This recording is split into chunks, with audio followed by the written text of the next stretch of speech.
नमस्कार साथियों, स्वागत है आप सभी का आपके अपने विश्वसनीय एजुकेशनल प्लेटफॉर्म तारा गुरुकुल पर। दोस्तों, आज हम डीसा एग्जाम की जो तैयारी कर रहे हैं, उससे रिलेटेड मॉड्यूल 4 में ऑल चैप्टर्स यानी 1 to 4 चैप्टर्स हैं, उसको आज हम रेडी करके लाए हैं। तो आपके क्विक रिवीजन के लिए साथ में एमसीक्यूज को किस तरह से आपको एग्जाम में किस तरह से रीड करना है, किस तरह से इंटरप्रेट करना है, या क्या स्ट्रेटेजी के साथ हम जो है अपने ज्यादा से ज्यादा मार्क्स गेन कर सकते हैं, उसके अकॉर्डिंग जो है आज हम ये सेशन लाए हैं। तो दोस्तों, आइए बिना देरी के साथ हम शुरुआत करते हैं आज के मॉड्यूल 4 के साथ। दोस्तों, जैसा कि आप स्क्रीन पर देख रहे हैं, ISA module 1 to 6 background material institute द्वारा मटेरियल दिया गया है।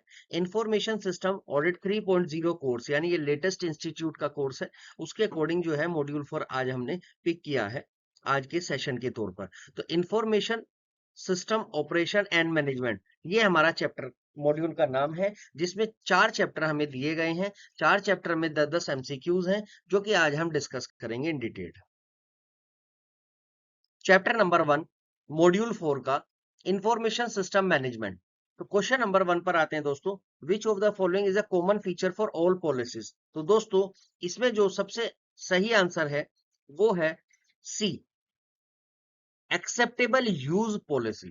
तो दोस्तों, एक्सेप्टेबल यूज पॉलिसी जो है वो सेट ऑफ रूल्स हैं जो अप्लाइड करता है by the owner, by the creator और administrator of a network, website, services, जो कि रेस्ट्रिक्ट करता है उस वे को जो कि नेटवर्क, वेबसाइट या सिस्टम में यूज किए जाते हैं as a set guidelines so as to how it should be used. तो दोस्तों, ये बेसिकली जो है it must be abide by all employees and organization officials. तो दोस्तों, जो हमारा आंसर ऑप्शन है ए बी डी, वो कॉमन नहीं है टू ऑल पॉलिसीज, तो इसीलिए जो हमारा सी आंसर है दोस्तों, वो करेक्ट आंसर है, acceptable use policies. Question number 2, which of the following is not an HRM function. तो दोस्तों, जो इसका सही आंसर है वो है सिक्योरिटी पॉलिसी अप्रूवल। देखिए, एचआरएम फंक्शन में सिक्योरिटी पॉलिसी अप्रूवल नहीं आता है। तो approval of policy is the responsibility of governing board of the organization. तो दोस्तों, इसलिए बाकी आप ऑप्शंस देखेंगे तो वो एचआरएम के फंक्शंस कहीं ना कहीं हैं, रिक्रूटमेंट भी है, साइबर सिक्योरिटी ट्रेनिंग भी है, अप्रेजल भी है, लेकिन जो सिक्योरिटी पॉलिसी अप्रूवल है वो हमारा एचआरएम का फंक्शन नहीं है। Question number 3, which of the following training an employee can acquire while working on his और her desk in the office. तो दोस्तों, इसका जो सही आंसर है वो है ए, ई लर्निंग। क्यों दोस्तों? क्योंकि ई लर्निंग एक लर्निंग वो एनवायरनमेंट है जहां पर यूज की जाती है इंफॉर्मेशन कम्युनिकेशन टेक्निक्स, आईसीटी बोलते हैं दोस्तों इसको, information and communication technologies, as a platform for teaching and learning activities. तो जो आप बाद के जो अदर ऑप्शंस को देखेंगे, रेस्ट ऑप्शंस को देखेंगे, उनमें ट्रेनिंग जो है पर्सन को रिक्वायर्ड है अटेंडेंस बेस पर, तो वो जो है ऑफिस डेस्क के नहीं कर सकते। तो ई लर्निंग जो है ऑफिस डेस्क के थ्रू की जा सकती है। तो इसका जो सही आंसर है दोस्तों वो है ए, ई लर्निंग। अब आ जाते हैं क्वेश्चन नंबर 4 पर। For an accepted and sudden changes in technology organization need to. तो दोस्तों, इसका सही आंसर है एजाइल। एजाइल जो आपकी टेक्नोलॉजी है, क्यों बताता हूं। 4 नंबर जो आपका है उसका सही आंसर है B, agile technology. Agility is the organization ability to quickly or proactively react to the technology changes। तो agile टेक्नोलॉजी में यही सबसे इसकी इंपॉर्टेंस, खास बात है कि क्विकली रिएक्ट करता है, प्रोएक्टिवली रिएक्ट करता है, ताकि टेक्नोलॉजी चेंजेस जो हुई है उसको एक तरह से ऑर्गेनाइजेशंस में उसको आइडेंटिफाई कर सके। तो जो ऑप्शन आप दोस्तों बी के अलावा देखेंगे, ए सी एंड डी, वो बेस्ड है need of the organization and not necessarily due to change in the technology or environment in which the organization operate। तो आपका जो आंसर है वो B is the correct answer है, agile technology. क्योंकि यहाँ पर बात की गई है unexpected and sudden changes in technology. तो unexpected and sudden change in technology के लिए always we use the agile technology. जो इनोवेशन है, इनोवेटिव है, एक्सपर्ट है, डॉयर है, ये नीड बेस अगर रिक्वायरमेंट है तो हम कहेंगे। Question number 5, who owns the data in the department. तो दोस्तों, ये तो मैं पहले भी बता चुका हूँ, D is the correct answer है, डाटा ओनर। डाटा का जो ओन करता है वो डाटा ओनर कहलाता है। क्योंकि data owner has the ability to create mark कर लीजिए दोस्तों, create, edit, modify, share and restrict access to the data. तो डाटा ओनर के पास ये एबिलिटी होती है, ये पावर होती है। डाटा ओनरशिप ऑल्सो डिफाइन करता है data owners ability to assign, share and surrender all of these privileges to the third party. तो इसीलिए डाटा ओनर का नाम उसमें दिया गया है। तो जिस ओनर तो वही होता है दोस्तों जो मॉडिफाई कर सके, जो क्रिएट कर सके, जो एडिट कर सके, जो शेयर कर सके, या कोई भी प्रिविलेजेस किसी थर्ड पार्टी को देने हैं, उससे राइट से रिलेटेड कोई भी राइट्स देने हैं, कोई भी शेयरिंग करनी है, तो वो कर सके, तो वो बेसिकली डाटा ओनर कहलाता है। उसके बाद आता है क्वेश्चन नंबर 6 पर, the greatest challenge in outsourcing the data processing. देखिए, ग्रेटेस्ट चैलेंज आउटसोर्सिंग प्रोसेसिंग में जो आता है दोस्तों, वो सबसे बड़ा चैलेंज जो है हमारा डाटा कॉन्फिडेंशियलिटी से रिलेटेड ही आता है। ये कॉमन भी है, ये बहुत टेक्निकल क्वेश्चन नहीं है, ये एक जनरल सेंस भी है कि जब हम कोई भी आउटसोर्स करेंगे डाटा प्रोसेसिंग को, उसमें हमारा सबसे बड़ा चैलेंज जो है दोस्तों, वो डाटा कॉन्फिडेंशियलिटी का आता है। Question number 7. Which one of the following is a combination of role should be of greatest concern for the IAS auditor? तो देख लेते हैं दोस्तों, इसमें जो ऑप्शन है वो option B is the correct answer है। Security administrator are the system programmers. तो ये सबसे बड़ा जो है इनका ग्रेटेस्ट कंसर्न है आईएएस ऑडिटर का। Security administrator are system programmer. क्यों? क्योंकि जब इंडिविजुअल सर्व करता है मल्टीपल रोल्स को दोस्तों, तो ये प्रेजेंट करता है separation of duty problem and is associated with the risk. Security administrator should not be the system programmer दोस्तों। वो क्यों नहीं होता? Due to the associated right of both functions. तो a person with both security and programming rights could do almost anything on the system। तो दोस्तों अगर आप देखेंगे तो जो अदर कॉम्बिनेशंस हैं, अदर कॉम्बिनेशन ऑफ रोल्स हैं, वैलिड हैं from a separation of duty perspective. तो इसीलिए दोस्तों इसका जो आंसर है वो C is the correct answer है। वो sorry, B is the correct answer है। Security administrator are the system programmer. तो ये कॉम्बिनेशन जो रोल्स का है वो B is the correct answer. Question number 8, accountability for maintenance of appropriate security measures over the information assets reside with. तो दोस्तों इसमें जो रहती है वो रहती है डाटा एंड सिस्टम ओनर्स के पास। तो जो अकाउंटेबिलिटी है for maintenance of appropriate security measures over information asset, वो रहती है डाटा एंड सिस्टम ओनर्स के पास दोस्तों। क्यों? क्योंकि मैनेजमेंट ऑलवेज इंश्योर करेगा कि जितनी भी इंफॉर्मेशन एसेट्स हैं, एसेट्स मतलब इंफॉर्मेशन एसेट्स का मतलब आप समझिए दोस्तों, data and system have an appointed owner who make decision about classification and access right. System owner typically delegate day-to-day custodianship to the system's delivery or operations group and security responsible to a security administrator. Owner however remains accountable for maintenance of appropriate security measures. दोस्तों इसका जो सही answer है वो है data and system owners. Question number 9, the decision making of environment of an operational level manager can be characterize as. तो जो decision making environment है ऑपरेशनल लेवल पे, मार्क कीजिए ऑपरेशनल लेवल, तो क्या वो स्ट्रक्चर्ड होता है, सेमी स्ट्रक्चर्ड होता है, अनस्ट्रक्चर्ड होता है, या फिर हमारा नन ऑफ दीज होता है? तो दोस्तों जो इसका सही आंसर है वो है स्ट्रक्चर्ड। उसका जो ऑपरेशन लेवल पे जो चीजें होती हैं वो एक स्ट्रक्चर्ड वे में ही काम करती हैं। तो उसका जो डिसीजन मेकिंग एनवायरमेंट है वो एक स्ट्रक्चर्ड कैरेक्टरिस्टिक्स का है। Question number 10, which department is most likely to store personally identifiable information PII data? तो दोस्तों देख लेते हैं, which department most likely, word mark कीजिए most likely। तो most likely में दोस्तों यहां पर आ जाता है human resource department. HR department जो है स्टोर करता है पर्सनली आइडेंटिफाइबल इंफॉर्मेशन डाटा। तो लोगों का जो डाटा रहता है वो जनरली जो है एचआर डिपार्टमेंट के पास रहता है। आइए, ये चैप्टर हमारा समाप्त हुआ। अब चलते हैं आगे चैप्टर 2 के साथ। चैप्टर 2 है दोस्तों हमारा मॉड्यूल 4 का इंफॉर्मेशन सिस्टम ऑपरेशंस। अब आ जाते हैं क्वेश्चन नंबर 1 पर, why should organization want to manage logs?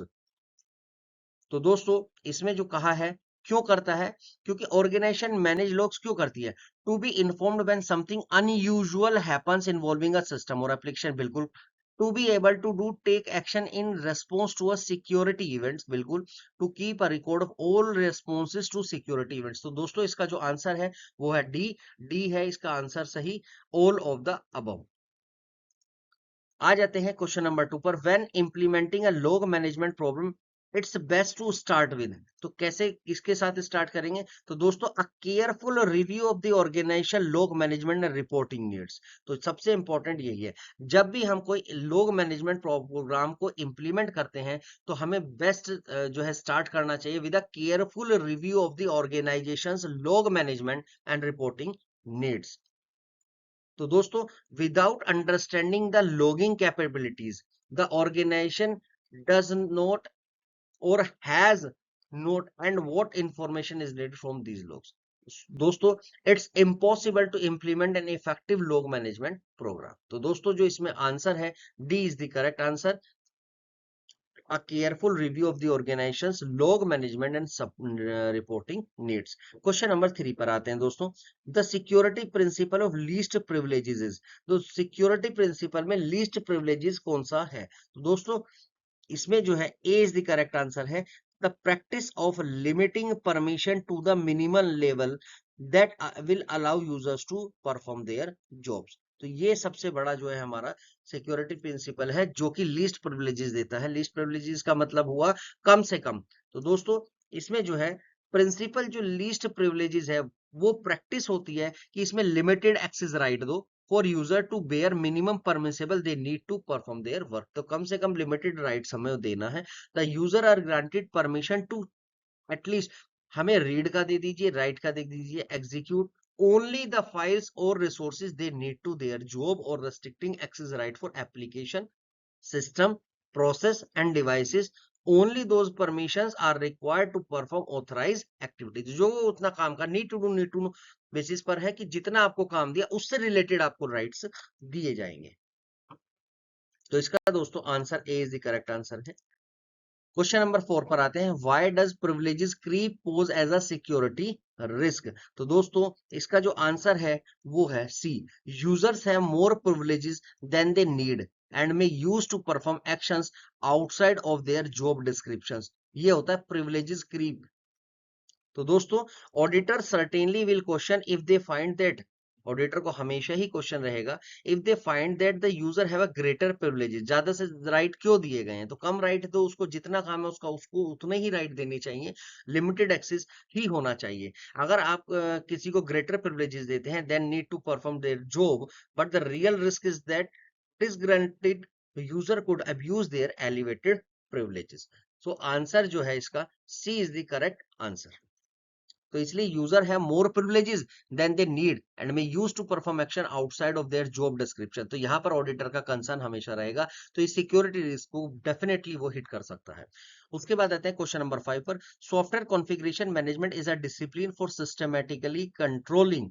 तो दोस्तों इसका जो सही आंसर है वो है ऑल ऑफ द अबव। क्यों? क्योंकि जो सॉफ्टवेयर कॉन्फ़िगरेशन मैनेजमेंट है वो डिसिप्लिन है जो सिस्टमैटिकली कंट्रोल करता है क्या?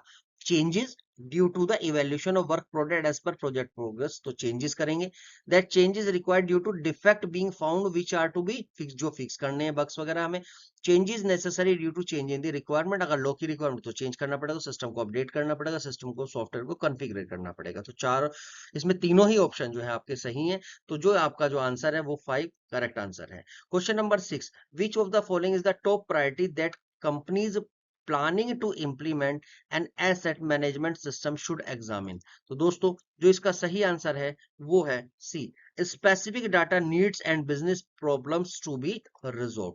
Question number 7, self service assistant to user provided by help desk such as resetting password etc is considered which level of assistance। तो दोस्तों इसमें self service assistance to users provided by help desk such as resetting password etc is considered which level of assistance। तो दोस्तों इसका जो है B is the correct answer है, level 0। क्योंकि लेवल 0 बिकॉज क्या होता है दोस्तों? सेल्फ सर्विस होता है। लेवल 0 जो होगा वो सेल्फ सर्विस होगा। और जो आपके ऑप्शन ए सी और डी हैं जो लेवल्स हैं वो है विच, जहां पर जो है हेल्प डेस्क ऑपरेटर जो है आपकी हेल्प करेगा यूजर्स की। तो सेल्फ सर्विस में 0 लेवल, और आपके जो बाकी लेवल हो गए हैं 4 2 1 ये सारे जो है हेल्प डेस्क वाला जो है हमारे ऑपरेटर जो है वुड हेल्प द यूजर। उसके बाद आ जाते हैं क्वेश्चन नंबर 8 पर। During the development of software system which of the following will be used to maintain software integrity? तो configuration management, version control, change management, none of the above. तो दोस्तों हम सभी जानते हैं version control is the most important. Version control में जब भी हम सॉफ्टवेयर डेवलप कर रहे हैं तो सबसे इंपॉर्टेंट है कि सॉफ्टवेयर को इंटीग्रिटी मेंटेन करना। अब सॉफ्टवेयर की इंटीग्रिटी जो मेंटेन होगी वो वर्जन कंट्रोल से ही होगी, क्योंकि वर्जन कंट्रोल हमारा सबसे इंपॉर्टेंट है। Question number 9, who of the following would approve और reject major changes in configuration? तो दोस्तों इसका जो सही आंसर है वो है change control board. Change control board जो है, क्योंकि दोस्तों प्रोजेक्ट रिसीव होते हैं मल्टीपल चेंजेस रिक्वेस्ट, प्रोजेक्ट जब भी होगा उसमें मल्टीपल चेंजेस रिक्वेस्ट आएंगी and these must be evaluated by the change control board. Change control board decide करेगा। चेंज कंट्रोल बोर्ड होता कौन है? चेंज कंट्रोल बोर्ड होता है दोस्तों ग्रुप ऑफ इंडिविजुअल्स जो कि रेस्पॉन्सिबल होता है for reviewing and analyzing changes request and recommended or making the decision on requested changes to the baseline work. Poor change control can significantly impact the project in terms of scope, in terms of cost, in terms of time, in terms of risk, in terms of benefit. तो दोस्तों जो इसका सही answer है B, change control management. उसके बाद आते हैं क्वेश्चन नंबर 10 पर। A transaction in database management should be automatic in nature and automatic transaction is. तो दोस्तों इसका जो सही आंसर है वो है B, transaction should be either completed और नॉट कंप्लीटेड एट ऑल। क्योंकि ऑटोमेट ऑटोमिसिटी का मतलब क्या है दोस्तों? ये ऑटोमिसिटी है, सॉरी, ऑटोमिक है। A transaction in database management system should be atomic in nature and atomic transaction, तो transaction should be either completed और नॉट कंप्लीटेड एट ऑल। तो एटॉमिसिटी के अंदर जो होता है या तो ट्रांजेक्शन पूरी तरह से कंप्लीट हो जाती है या पूरी तरह से ट्रांजेक्शन फेल हो जाती है। वो ऐसे नहीं रहता कि अभी ट्रांजेक्शन इन प्रोग्रेस है या ये है। तो हमारा जो है या तो आप ट्रांजेक्शन को कंप्लीट मान देखेंगे और या फिर आप फेल्ड पाया देखेंगे। तो it does not permit transit stage, जैसे आपकी पार्शियल कंप्लीट हुई है या आपकी इतने परसेंट कंप्लीट हुई है, इस तरह से ऑटोमेसिटी में नहीं आता। आइदर कंप्लीटेड और फेल्ड, पूरी तरह से या तो फेल्ड होगा या पूरी तरह से कंप्लीट होगा। तो और इनका जो ऑप्शन है वो B is the correct answer. आइए दोस्तों चैप्टर नंबर 3 पर चलते हैं। चैप्टर नंबर 3 मॉड्यूल 4 का है सॉफ्टवेयर ऑपरेशन एंड मैनेजमेंट। आइए क्वेश्चन नंबर 1 पे। The main focus of accepting testing. तो main focus of accepting testing का दोस्तों क्या है? इसमें सबसे इंपॉर्टेंट जो आंसर है आपका वो है सी, ensuring that the system is acceptable to the users। देखिए आपका यूजर एक्सेप्टेंस टेस्ट अगर हो जाता है तो वो सॉफ्टवेयर एक तरह से पूरा सिस्टम जो है, प्रोजेक्ट जो है वो फाइनली अप्रूव हो जाता है। तो इंश्योर करना होता है कि system is acceptable to the users. Question number 2, which of the following test would be carried out when an individual software modules are combined together as a group? तो उसको क्या बोलते हैं दोस्तों? उसको बोलते हैं इंटीग्रेशन टेस्टिंग। दोस्तों जब भी हमारा कौन सा test would be carried out when an individual software modules are combined together as a group, अगर इंडिविजुअल सॉफ्टवेयर ग्रुप के साथ ज्वाइन हो रहे हैं तो that is called integration testing. उसको हम इंटीग्रेशन टेस्टिंग बोलते हैं, क्योंकि दोस्तों integration testing is a level of software testing जहां पर individual units are combined and tested as a group. तो पर्पस क्या होता है इस लेवल का? इस इंटीग्रेशन टेस्ट का क्या पर्पस होता है? ये एक्सपोज करता है फॉल्ट्स इन इंटरैक्शन बिटवीन इंटीग्रेटेड यूनिट्स। तो दोस्तों ऑप्शन जी जो मॉड्यूल टेस्टिंग है और जो ऑप्शन सी है वो कंप्लीट सिस्टम टेस्टिंग है और ऑप्शन डी जो है वो है testing of internal logic as well. तो इसमें जो आंसर है वो दोस्तों A is the correct answer है, integration testing. Which of the following should be review to provide assurance of database referential integrity? तो दोस्तों which of the following should be reviewed, ध्यान से पढ़ना इस क्वेश्चन को, which of the following should be reviewed to provide assurance of database referential integrity? तो दोस्तों इसका जो सही आंसर है वो है foreign key structure. Foreign key structure, D option is the correct option. क्यों दोस्तों? Referential integrity is a relational database refers to consistency between the linked tables. जो रेफरेंशियल इंटीग्रिटी है वो यूजुअली एनफोर्स की जाती है by a combination of a primary key and a foreign key. For referential integrating to hold any field in a table that is declared a foreign key should contain only value from a parent table primary key। तो दोस्तों D is the correct answer foreign structure, foreign key structure. Question number 4. When evaluating the effectiveness and adequacy of preventive computer maintenance program, which of the following would be considered as the most helpful to an IS auditor? Most helpful हो सकता है दो एक option ऐसा भी हो जो कि हेल्पफुल है, बट हमें बताना है most helpful to an IS auditor. तो दोस्तों इसका जो सही आंसर है वो है A, system down time log. जो सिस्टम डाउन टाइम लॉग है दोस्तों, वो प्रोवाइड करता है information regarding the effectiveness and adequacy of computer preventive maintenance program. क्या करता है? Information regarding effectiveness and adequacy of computer preventive maintenance program. This log is a detective control हम इसको बोलेंगे, but because of this validating the effectiveness of maintenance program, it is validating a preventive control. तो दोस्तों इसका जो सही answer है वो है A, system down time log. In a relational DBMS a record refers to which of the, तो DBMS के अंदर रिकॉर्ड्स को क्या बोलते हैं दोस्तों? Records refers to which of the following? Column, transaction, rows या टपल? तो इसमें दोस्तों जो आंसर है वो सही आंसर है टपल। क्यों दोस्तों? क्योंकि tuple, record is called tuple. जो आपके बीसीडी हैं वो रिप्रेजेंट रिकॉर्ड को नहीं करते हैं, क्योंकि बी में मैनी रोज हैं, नोट अ सिंगल रोज। तो इसीलिए दोस्तों जो इसका सही आंसर है वो है ए, टपल, यानी उसको हम रिकॉर्ड बोलते हैं डीबीएमएस, रिलेशनल डीबीएमएस के टर्मोलॉजी में। Which of the following will ensure that a column in one table will have a valid value और shall be null in another table column? तो दोस्तों ये तो हम सभी जानते ही हैं, इसका जो सही आंसर है वो है फॉरेन की। फॉरेन की के अंदर जो है दोस्तों इस तरह की चीजें देखने को मिलती है, क्योंकि फॉरेन की दोस्तों प्राइमरी की does not represent relation, it is the same key in another table and represent relation with the table where it is primarily key। तो दोस्तों इसका जो सही आंसर है वो है D, foreign key. Database normalization is, तो दोस्तों डाटाबेस नॉर्मलाइजेशन क्या होता है दोस्तों? Data redundancy optimization. Data redundancy optimization क्यों दोस्तों? क्योंकि जो नॉर्मलाइजेशन की हम बात कर रहे हैं, normalization is a database design technique जो कि ऑर्गेनाइज करता है टेबल को उस तरीके से, उस मैनर में, ताकि रिड्यूस हो सके रिडंडेंसी और डिपेंडेंसी ऑफ डाटा। दोस्तों नॉर्मलाइजेशन की अगर हम बात करें, नॉर्मलाइजेशन डिवाइड होता है लार्जर टेबल्स में, स्मॉलर स्मॉलर, जैसे बड़ी टेबल होगी उसको किस में करता है? स्मॉलर स्मॉलर टेबल्स और लिंक्स में करता है, ताकि एक रिलेशनशिप स्टेब्लिश हो सके। क्योंकि नॉर्मलाइजेशन का जो पर्पस होता है इज टू एलिमिनेट रिडंडेंट और यूजलेस डाटा एंड इंश्योर करता है डाटा इज स्टोर्ड लॉजिकली।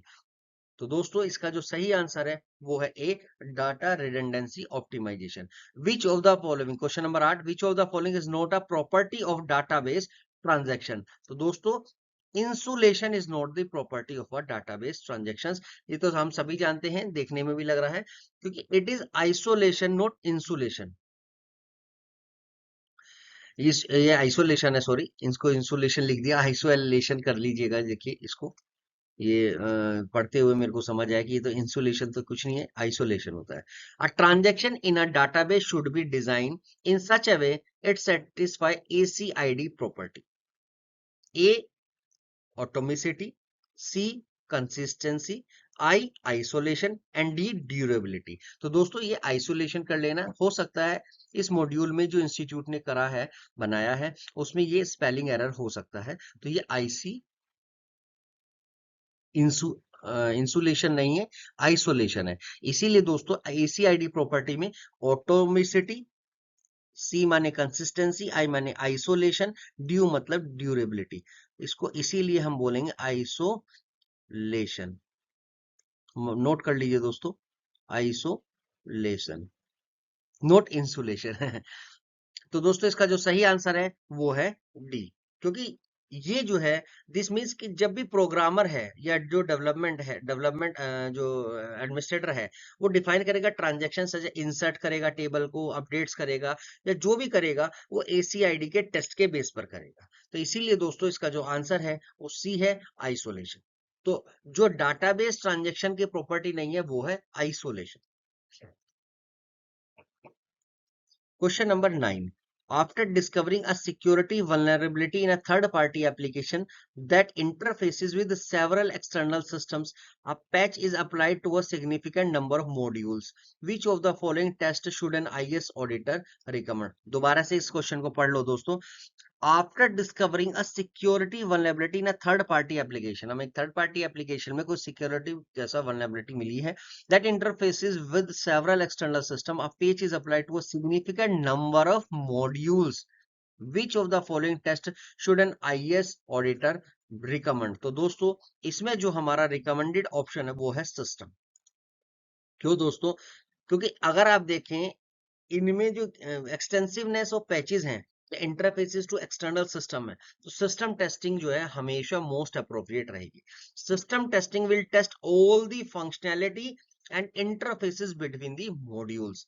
जो आपका स्ट्रेस टेस्टिंग है वो केवल रिलेट करता है capacity and availability and does not apply to these circumstances. जो आपका ऑप्शन बी है ब्लैक बॉक्स टेस्टिंग, वो परफॉर्म करेगा ऑन द इंडिविजुअल मॉड्यूल, ना कि पूरे के पूरे एंटायर सिस्टम को.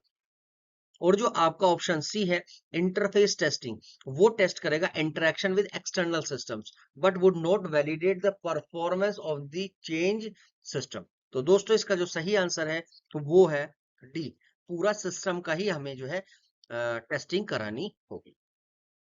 Question number 10. An organization has recently installed a security patch which crashed a production server. जिसने क्या किया, क्रैश कर दिया प्रोडक्शन सर्वर को. To minimize the probability of this occurring again, the IS auditor should. तो IS auditor को क्या करना है दोस्तों, वो इंश्योर करेगा that a good change management process is in place.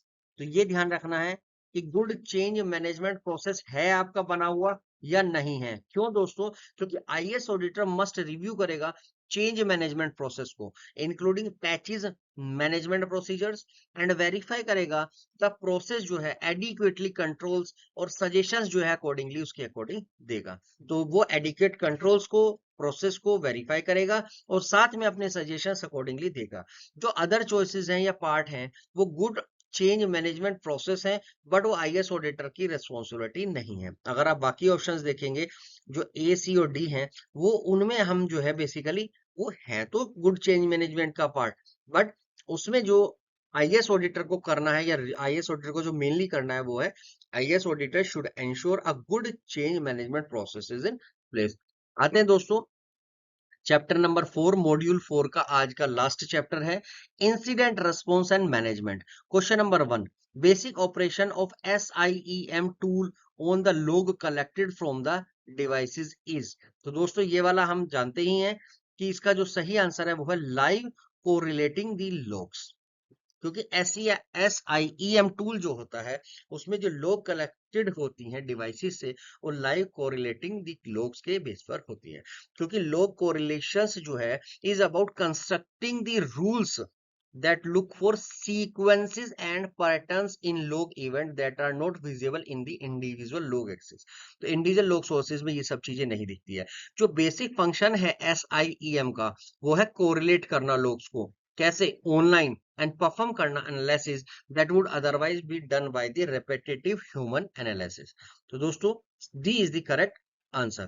Question number 2. Which of the following is not a part of SIEM tools.